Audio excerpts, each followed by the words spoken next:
Hey there, movie fans. Whoa, does it feel good to say that again? Welcome to a brand new episode, and most importantly, a brand new season of Say It All Together Now, FYC. It's hard to say things at the same time coordinated like Yeah, that. it is when you're doing it virtually. When you don't practice. It's been a while since we've done a show. It's been a while since we said FY, see you later. So now we're saying FYC. Welcome back to a brand new Oscar season. Oscar season starts right here. Forget about all the other sites. Forget about all the other videos. This is the one you need to be watching, and you're already here watching it, so make sure you spread the word. We're going to have some changes to FYC this season, which we'll announce in a future episode coming soon. But right now, we just want to get back into FYC with yours truly, the amazing Perri Nemiroff and the mighty Jeff Snyder. So we're going to keep this first episode kind of loose, talk about movies that we've seen that I think are contenders, and also movies that we have yet to see but are hearing good buzz about, or maybe just be at one of the fall film festivals, whether it's Telluride, Venice, Toronto, New York Film Festival, or even Savannah, who knows? But I'm going to start with Perri. So far this year, here we are, we're getting into September. What is the one movie you've seen that you think really has a good shot at Best Picture and maybe some other Oscar nominations too? Can I say one that I haven't seen? Of course. So here's my thought. So in terms of ones I have seen, it does feel like there's a good chance that Dune Part 2 will break into the Oscar race. I'm just not super confident that it's going to break into Best Picture. I think we're going to see it pop up in some crafts categories. But if we're just talking about Best Picture, right now, the movie that I want to place like my biggest bet on, and I haven't seen it yet, but I'm really excited about it, is Anora. I'm just really hyped for Mikey Madison, and everyone who has seen it has told me that I am going to love it, and I believe I'm going to see it in the near future, and I'm quite excited. So I'm looking forward to the Oscar season of Mikey Madison. Well, so Anora is the movie that's directed by Sean Baker, whose previous film Red Rocket was excellent, but nobody really saw that movie. Anora won the Palme d'Or, the top prize at the Cannes Film Festival. That too is one movie that I am very excited to see. But Jeff, is there anything that you have seen that you think really stands out as a true contender that will make the list when the Oscar nominations are announced in January of 2025? I think there's only been one contender seen so far this year, and that's Dune 2. And I do think that Dune will crack the Best Picture field. I just think it's a clearly superior sequel. So it's like if the first Dune got as close as it did to actually winning Best Picture, I think that this should be able to score a nomination with relative ease. And likewise, Perri, I have heard that Anora is the movie that most filmmakers in this town wish they had directed this year. Oh, wow. That other directors are jealous of what Sean Baker pulled off with this one. I can't wait to see it myself, but I definitely have it high on my list of contenders. I'm calling this year the Alphabet Oscars, Scott. The Alphabet Oscars. Oh, Anora, right. with an A. Well, okay. I've got Anora, Blitz, Conclave, and Dune. A, B, C, D. Wait. What about Emilia Perez? There you go. Keep it going. All right, Gladiator. So guys, I don't have an F. Gladiator. We need an F. I don't know about F. All right, so here we are. We've been doing this now for 5 minutes, and I'm already surprised that neither of you have mentioned my number one pick for an Oscar nomination for Best Picture and probably Best Actor as well, and that is Sing Sing, starring Coleman Domingo, because I remember last year when Rustin was playing at Telluride, and everyone's saying that Coleman Domingo was going to get nominated for that. Of course, he was. He really made the rounds this past year for that nomination. But I felt like, a week later when I saw Sing Sing, I thought that's overall a better movie with a stronger performance, and that's saying a lot. And I think that really is a contender for Best Picture because the way it sort of feels like the Shawshank Redemption, which is now 30 years old. All right, so that's my pick for a definite movie that I've seen. I haven't seen Sing Sing. Did you see it, Perri? I I missed it. I mean, I don't want to blame it on screening access because I feel like I have had a number of opportunities between TIFF last year. I know it went to South by this year and then a couple of screenings leading up to release. I still think that movie is going to get into the award season conversation. I'm just surprised there isn't more noise, you know? I agree. Yeah. That's I agree. the thing. Well, it's in theaters now. I mean, A24 is giving away free tickets actually today and tomorrow, so I may Wow. go check it out this week because I do really need to see it, and I've heard great things about Coleman. But I've also sensed that it has lost some momentum since debuting this summer. It hasn't really made a lot of waves. Well, I feel like A24 is going to really get behind it when it comes to, really kicking in with FYC season outside of our show. As for Dune 2, here's the problem with Dune 2. When did that movie open? Beginning of March. Now, okay, I think the days of saying, a movie opened too early, that means it's going to have a harder time getting into Best Picture. I think ever since really Everything Everywhere All at Once won 7 Oscars, including Best Picture, that movie opened, I think, at the end of March a couple years ago. I don't think that argument really holds weight. And also, Dune Part 2 was supposed to open in November of last year, but it was pushed back because the actors were not able to promote the film. Warner Brothers is like, well, we're not going to put it out there if the actors can't promote it. It's too expensive to do that. So that movie could have changed the game in a lot of ways last year for the Oscars, not for Best Picture, but definitely in the crafts and below the line categories, like the technical things. So I agree with you, Jeff. I think that's definitely going to get nominated for a lot of technical awards, but will it get nominated for Best Picture? I think it's going to have a tougher shot because of all these movies that are coming out, by the end of the year. They're going to be really at the top of the conversation. And I think it's going to have a harder time making the cut for Best Picture, though it might do it because the first movie did not win Best Picture, and usually the sequel that's a part 2 makes up for it. What do you think, Perri? This is night and day, the quality between these two movies. Dune 2 is so much better than the first movie. I would be shocked if it didn't get nominated for Best Picture. Perri? I quite like the first movie. I think the second movie it may be my favorite by a hair, but I think both are quite good. I'm with you on this though, Mans. I do think, and I don't think it's a reflection on the quality of Dune 2. I think it's just something about the course of the conversation this year. It just doesn't feel like that's on the top of people's minds as much as something playing the long game and winning at it would normally be. It does feel like we've moved on to focusing on a number of other things. So I feel like, like Dune had a great run at the box office. I feel like the conversation has dipped off and they need to do something campaign wise to like pick it back up at the right time. Mark this down, audiences. Perri and Scott don't think Dune will be nominated for Best Picture, and I do. Mark it down. No, we're not saying that. We're saying it's going to have a harder time getting nominated for Best Picture. I thought Part 2 was a hair better than Part 1.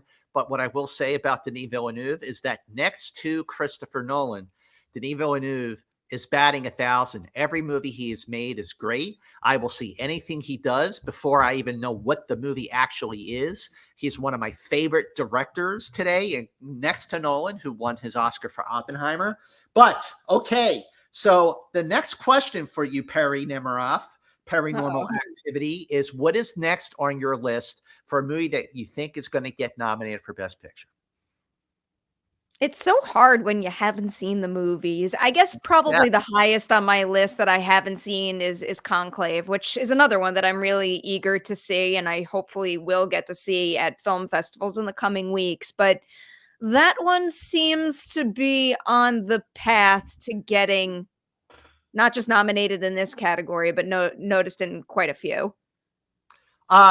Yeah, Conclave I've heard really good things about. That's definitely playing in Toronto, and I know, Perri, you're going to Telluride, so... I'm not going to Telluride. Oh, you're not going to Telluride? I'm not shelling out the money to go to Telluride. Sorry. Trust me, Telluride is ridiculously expensive. I don't blame you. I got to get a part-time job just to pay off my credit card bill for that festival. It's nuts. All right, but it is playing at TIFF. I know that for a fact. And I know you'll be at TIFF. Jeff, what about you? All right, I'm going to take a big swing here rather than something that I think is definitely going to get in. I think I'm one of very few pundits right now forecasting a nomination for Nosferatu. Nosferatu. I think yes, I know everyone's like, oh, horror. I think that Nosferatu has the kind of artistry that could allow it to be the rare horror movie to break into the Best Picture field. All right, Perry, see this guy right here, this guy right there. This is why I miss FYC. Because Perry, you and I are like, simpatico, like, kindred spirits of positivity. And then you got this guy who's just taking the big swings. We love that about you, Jeff Snyder, theinsnyder.com. You should be subscribing to his newsletter. If you're not, you're missing out. Perry, what do you think about that? Nosferatu? And you're a horror. You both know there is nothing that would make me happier than to see the horror genre break through in the Academy Awards race. I don't have all that much faith in it happening with this one. In general, I think Robert Eggers is a phenomenal filmmaker, but in order to make noise in award season, you need to have at least a certain level of wide appeal to break through. And I think some of his films might be a little tough for certain Academy members to access.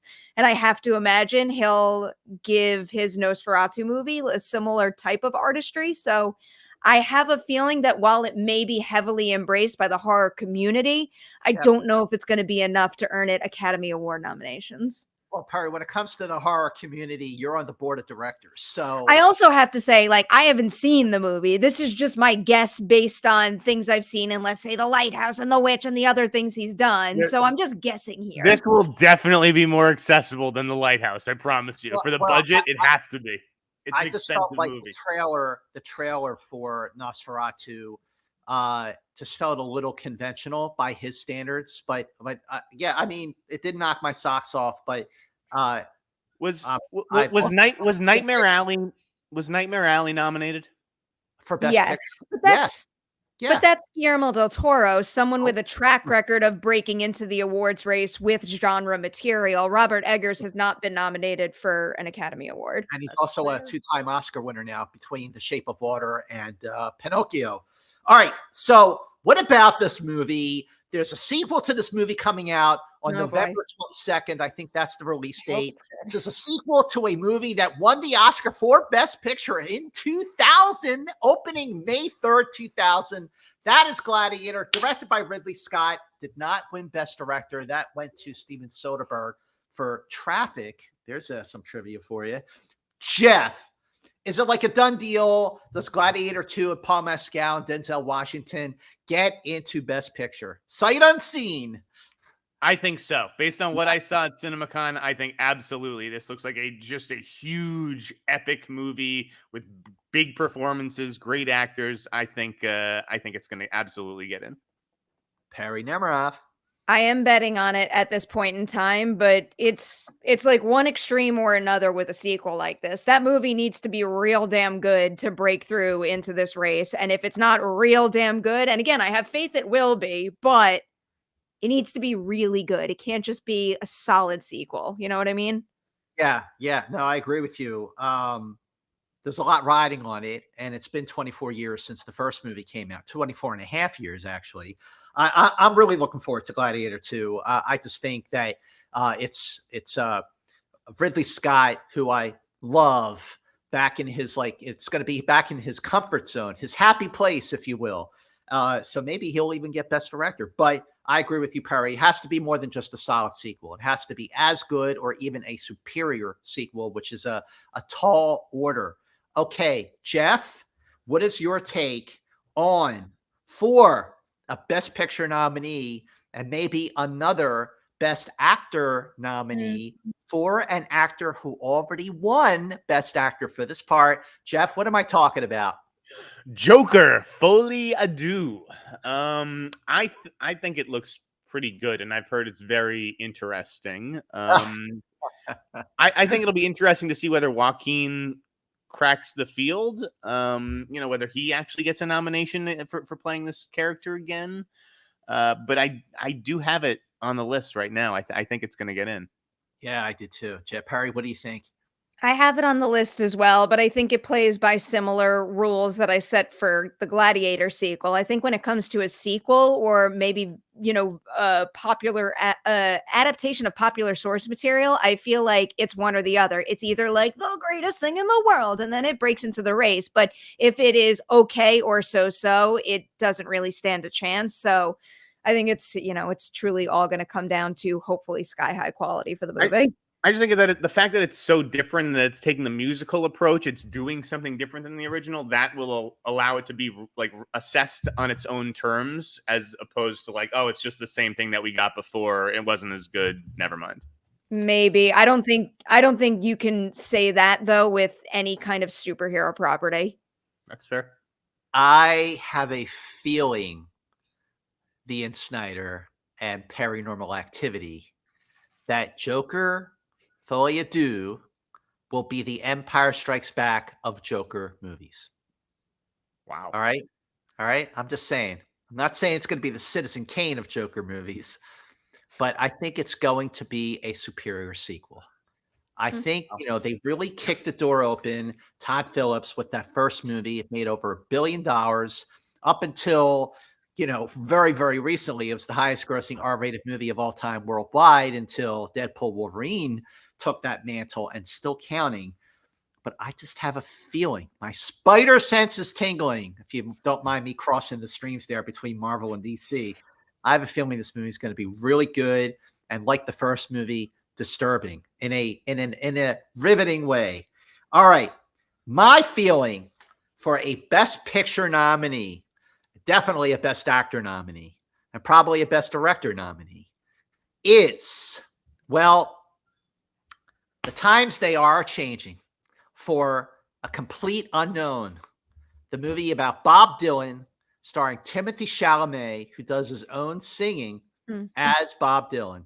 Movie opens in December from Searchlight Pictures, the home of Slumdog Millionaire, of 12 Years a Slave, Birdman, The Shape of Water, Nomadland, Poor Things, from the director of Walk the Line. I know this should all be in like the commercial, right? The movie trailer, all these things. I cannot wait for this movie. I feel like this is getting nominated. Perri, am I out of my head? What do you think? I struggle this time of year with something that I haven't seen anything from, but it's at this point, our predictions are almost wholly reliant on Oscar packaging, and there's no denying that it has it. So it's on the board right now, but we'll see.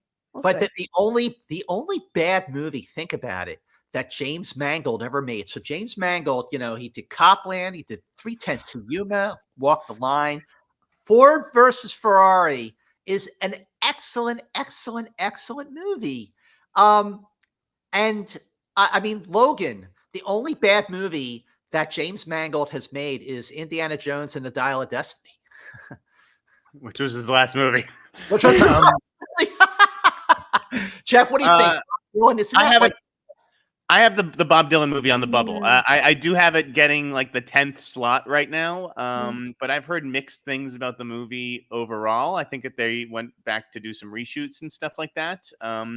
So we'll see if it can overtake movies that maybe have a smaller profile, but more of like a niche, like, the Nickel Boys or Queer. I think those movies could maybe thread a needle to find their way in. But as of now, Blind, I do have Complete Unknown at like my number 10 slot. All right. Well, Jeff, you mentioned Queer, which is directed by Luca Guadagnino, who earlier this year had an excellent film. I love The Challengers. It's one of my favorite movies so far in 2024. And this is going to be his second movie this year. This is Jason Schwartzman. It premieres at the Venice Film Festival. Jeff, what's your take on Luca getting in for one of those films, probably the second one? Yeah, Challengers is not going to be an Oscar play. Yeah. Queer is definitely the movie, and it's going to be premiering at Venice. It's a bit of a shorter cut. He's whittled it down. I don't know if it's going to be just like a play for Daniel Craig and his performance, or if this is actually going to crack the field. It seems like maybe a little too artsy to be like a super mainstream Oscar title, but we'll see. I mean, Luca is Call Me by Your Name was nominated. I mean, he's a fantastic filmmaker. Yes, he really is, and he's a prolific and varied filmmaker with a lot of range. His movies, no two movies by Luca are alike. Perri, what's your take on Luca as a director and those movies made? I love Luca as a director. I think he's got probably one of the most consistent filmographies for me. And I have a feeling that track record is going to continue with this one. But again, it's one of those ones that I haven't even begun to scratch the surface of in terms of making like an informed assessment of it from seeing anything. So until it starts premiering, I don't know. This is the fun of talking about Oscar contenders. We haven't seen most of them. Man, admittedly, the movie that has completely scarred me when it comes to this point of the award season prediction conversation is The Goldfinch. The Goldfinch destroyed me. Yeah. Right. I fucking read that book and I cursed already. I read that book and everything. I was all in, and then I saw the movie. And I'm like, oh, that was a whiff. I hear you. Right. Yeah, it was a whiff. that belongs on that show. This thing had Oscar buzz or whatever. That was 5 years ago. The Goldfinch. Yeah, I'm with you. I didn't read the book, but it felt like a major contender until I saw the film, and it immediately left my list. The book is still quite good for what it's worth. All right, so a film that did really well at the Cannes Film Festival. One that is, I'm sure it's at one of these festivals, whether it's TIFF or New York Film Festival, which is at the end of September. And Perri, thanks for letting me crash on your couch. Yeah. That was me inviting myself to New York. So you could thank Malcolm for that, if you don't mind. Perri's like, wait, did I agree to that? Well, let's talk about Emilia Perez. Zoe Saldana and Selena Gomez. It won 2 prizes at the Cannes Film Festival. It won the jury prize and the prize for best ensemble cast. I think this is a Netflix movie. So Perri, Jeff, what's your take on Emilia Perez being a Best Picture contender?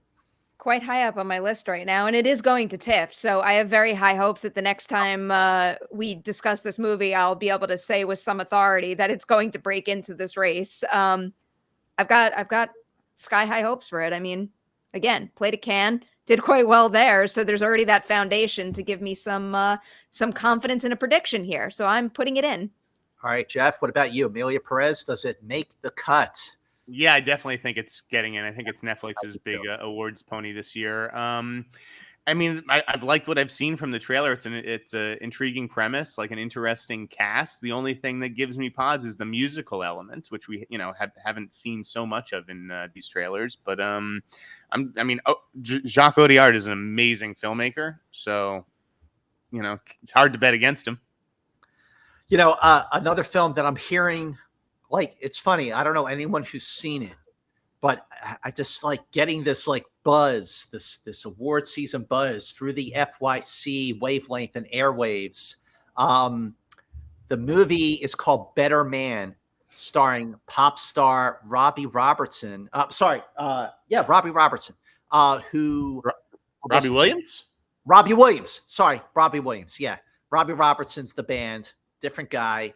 Rest in peace. Robbie Williams. It's sort of loosely based on his life. He plays himself in the movie. It's a Paramount film. It is one of their, I think, Oscar contenders for this year. And I don't know if it's a TIFF, but I'm pretty sure it's playing at one of the festivals this fall. And I don't know. I'm just kind of hearing like something about Robbie Williams playing himself in a biopic, sort of loosely based on his life, that could get nominated for actor picture. Have you heard about this one?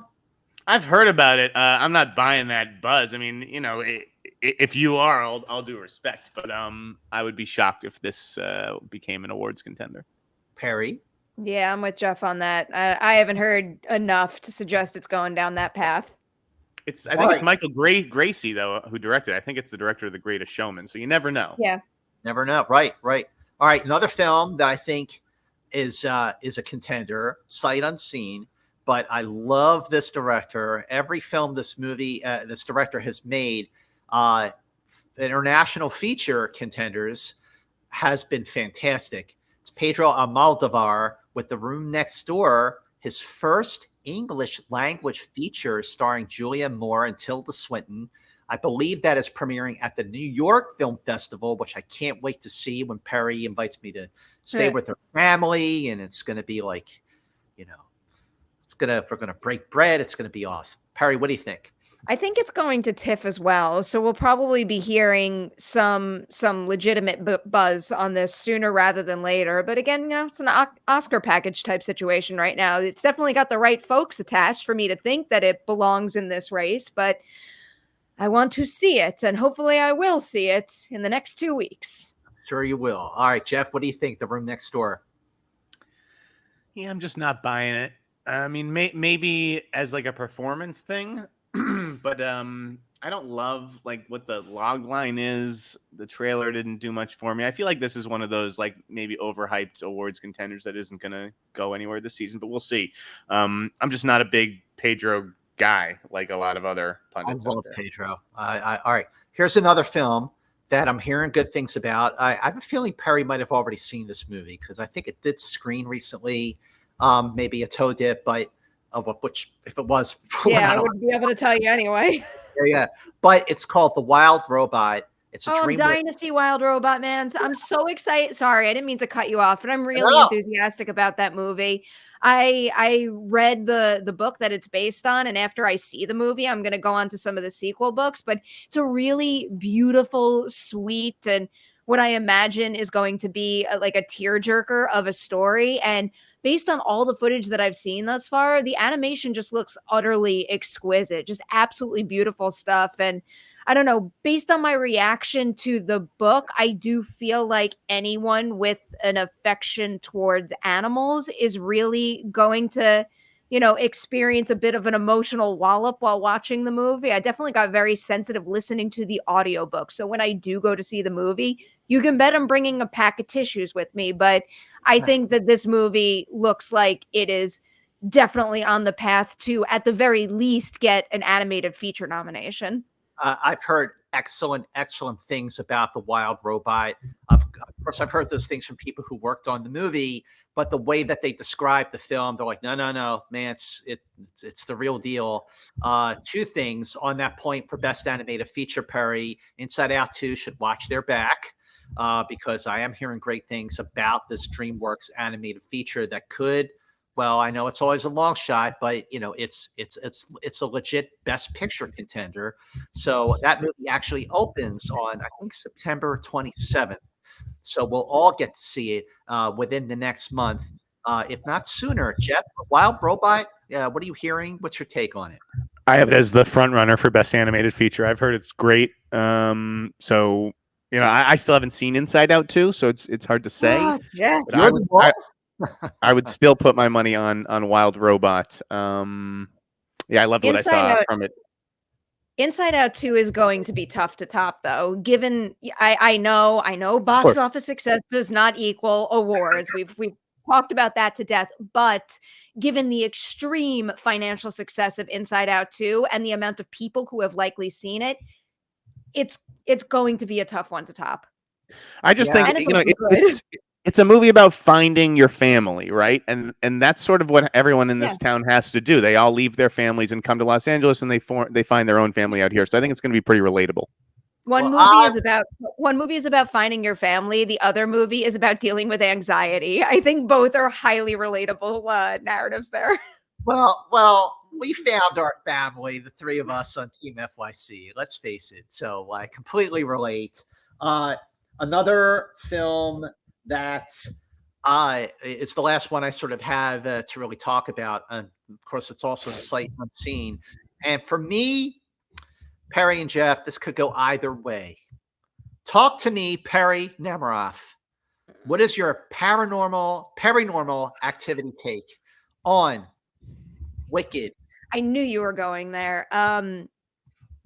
It would make me a very, very happy Wicked fan if we consider the film adaptation, or at least the first part of it, a serious Best Picture contender. I adore that show. Like, that show was a big reason why I got through college when I went away from home and I was homesick, even though home was in my backyard. But I saw that show on Broadway, like, obsessively, loved the music, and have continued to love it ever since then. So for many, many years, it's been a part of my life. And it's not easy to meet those expectations with a film adaptation, but given the people involved and given the way that I've heard them, they're not going to talk negatively about their own movie, obviously, but I do think there's a very authentic type of passion behind what they've said about the film. So, man, it would mean everything for that movie to be so good to me. I love it so much. So I'm not writing it off yet. But again, it's like, a Gladiator and Joker type situation. It has a very, very high bar to meet. And I can't deny that I'm going to walk into that first screening of this movie with sky high expectations, whether that's fair or not. It's just inevitable. All right, Jeff, what's your take on Wicked Part 1? Looks wicked bad. Oh, hard pass on this. This is like not for me. The second I saw this, I wrote this movie off as a Best Picture contender. Have you ever seen the show? No, I saw it once. I saw it in New York years ago. How was the show, or how was half of the show? That's what you're getting in this movie, right? Yes. Well, so I have many thoughts on that, but I guess that is not valuable to this conversation. That show is, now I'm hesitant to call it my favorite musical ever because I quite like a number of others, but it's definitely a contender for the best musical I've ever seen in my life. What, bigger than La La Land? I mean, stage musical. I know. I think there are things that work on stage and things that work on film, and every frame of footage that I've seen from this movie has my skin crawling. No, I do agree with that. I do think something could work on stage and it could not work on screen, and I'm ready for those possibilities. But I do think the first trailer that they released didn't do it for me. As a hardcore Wicked fan, I should have gotten goosebumps from that trailer, seeing these characters come to life on screen, and I didn't get that. I think they got a lot closer to that with the second trailer, though. Like that second trailer is a good promo for that movie, whether you are a big fan or you're not. I do think that I see the promise there.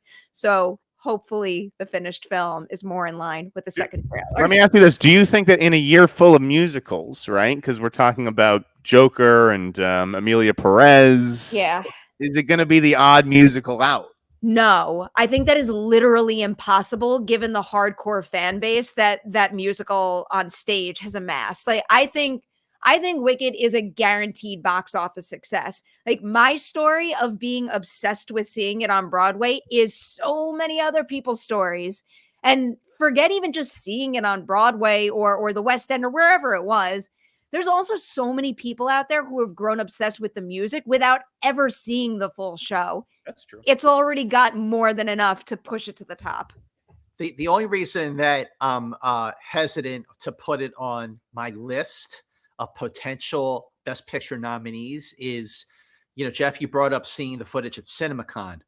And the thing that struck me about CinemaCon, that footage is that, bringing the cast out and talking about the movie, showing an extended look, like an extended trailer, if you will. It's a musical, and there was no music in the footage that they showed. That made me suspicious that, like, why wouldn't they show them singing if it's a musical? Perri? There's no way they're not hiding the fact that it's a musical because it's literally impossible with Wicked. You just can't. Why wouldn't they show them singing? I mean, you got. I don't know. Maybe they're trying to build buzz and hold back the iconic songs. But one, you can't hide the fact that Wicked is a musical because, again, like I said, Wicked already has a gigantic fan base. That fan base only extends with people who love the music but actually haven't seen it performed on stage. And on top of that, it's friggin' Ariana Grande and Cynthia Erivo. There is nothing I could ever imagine them doing that would inspire a studio to hide their work musically. That makes no sense to me. All right. So here's the thing. I was just thinking, like, okay, I've run through the potential nominees.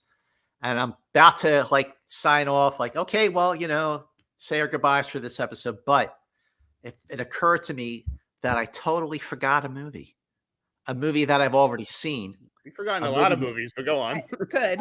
that I absolutely love. And in the beginning of July, I named this film my favorite movie of the first half of 2024.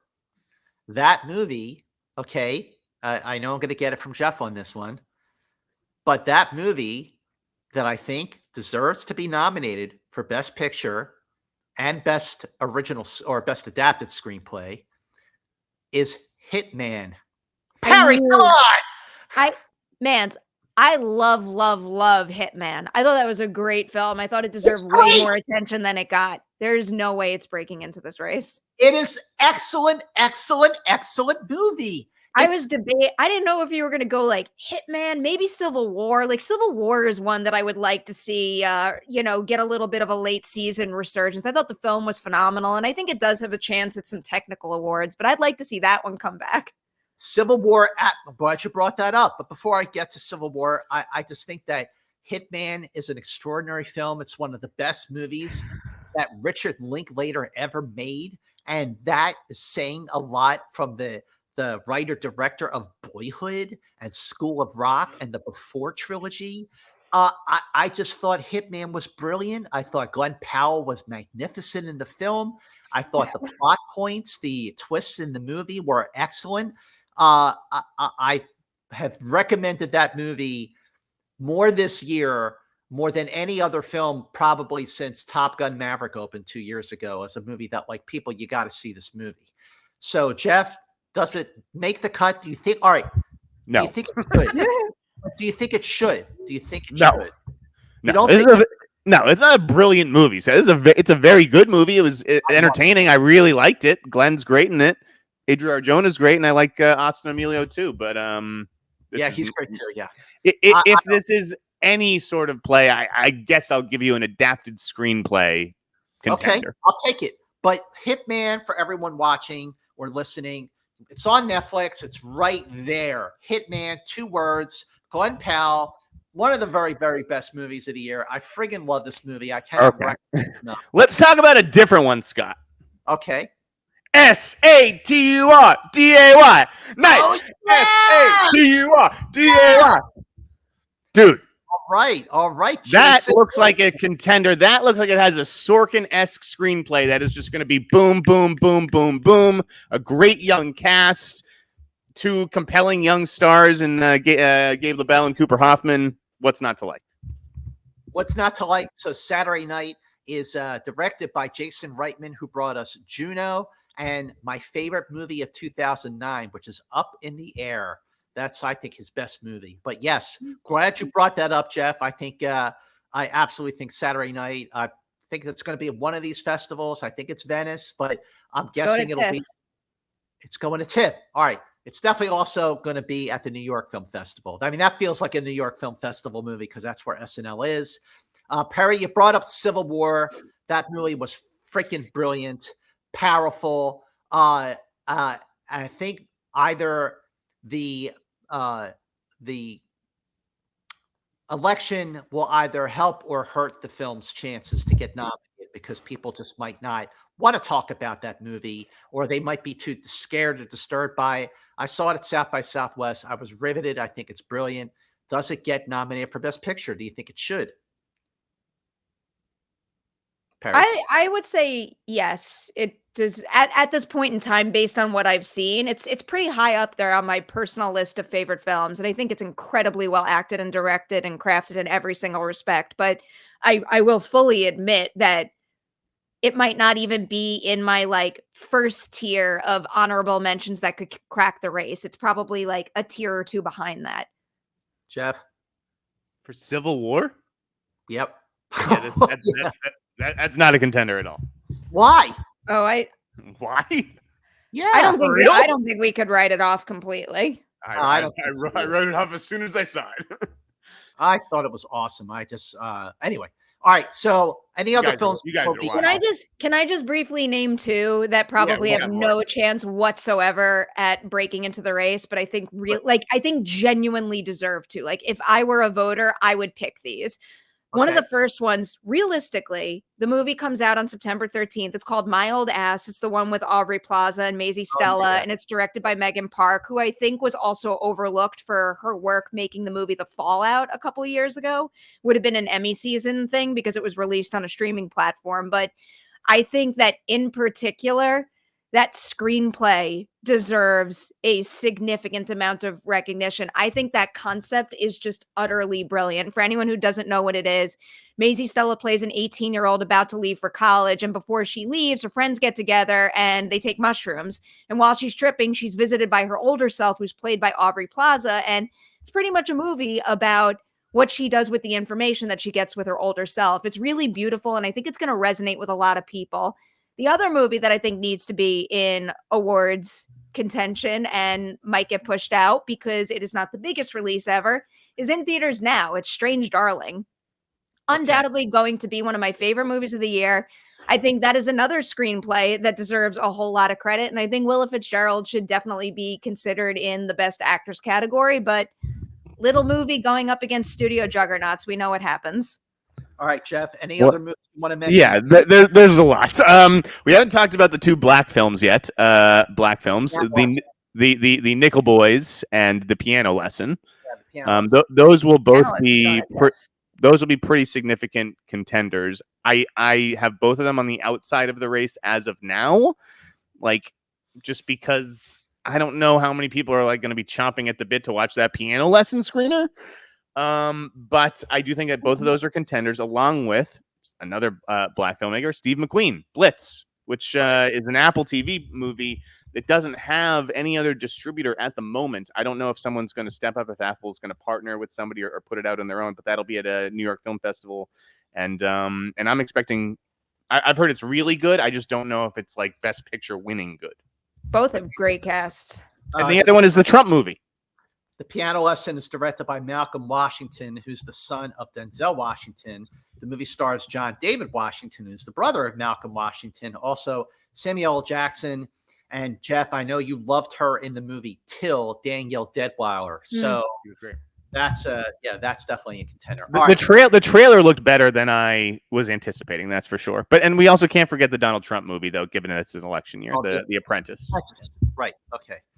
Okay, so that's it. That's what we got for our first episode of FYC for Oscar season 2024 into 2025. It is so great to be back. Make sure you stick with us all season long for the next, let's say, 7 months until March of 2025. We're going to be bringing you all the great news and insight into the Oscars.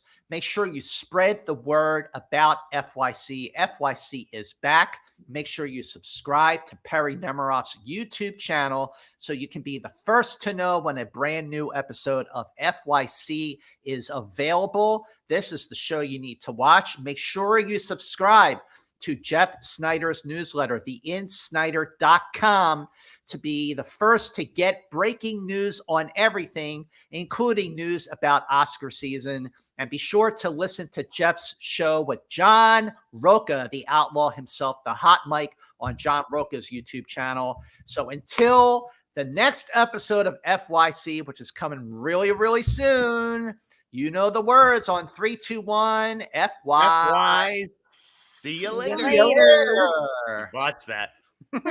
Typical.